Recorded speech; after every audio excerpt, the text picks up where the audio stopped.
So, the first thing I wanted to talk about is how writing can heal us. And I've always known this. There's a number of books that I've actually bought, they're on my to read list.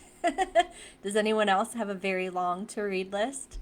And so I've always known, okay, writing is healing, it's cathartic. I experienced it in my own life when I journal and also when I put together my memoir, the first part of my memoir in the book Adrift behind me there.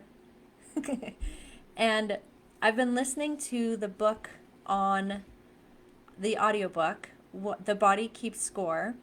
And it's so funny because everyone who spends time with me in person, I bring up this book in some way because it's been hugely impactful.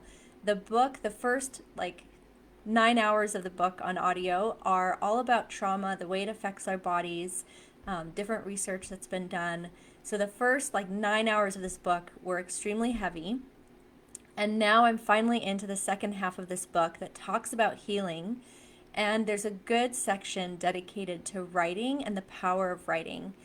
The author quotes Penna Baker, who actually has a book on writing and healing, and specifically a study that he does where he has students, he has different groups of students, and one group is just writing things that happen throughout their day, they just write it down.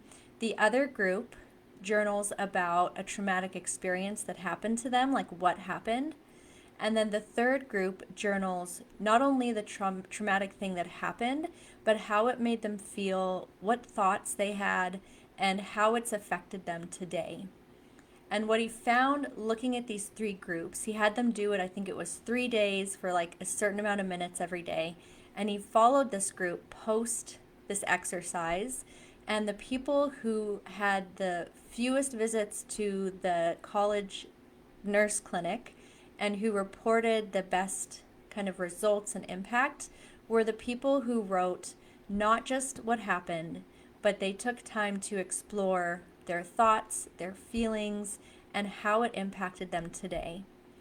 And the reason I want to share this with you is so often we can think about the impact of our writing as out there somewhere for the future.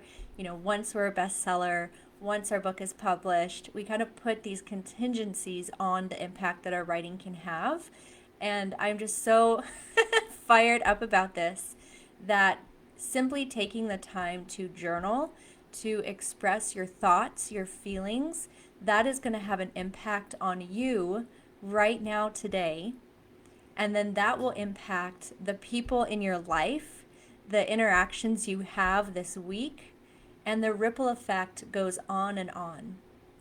And so I really want to encourage you as we lean into this theme of being consistent writers, knowing the impact that it can have on ourselves and then going out to other people is so important to fuel our passion for it and even to embrace whatever our writing looks like in this season.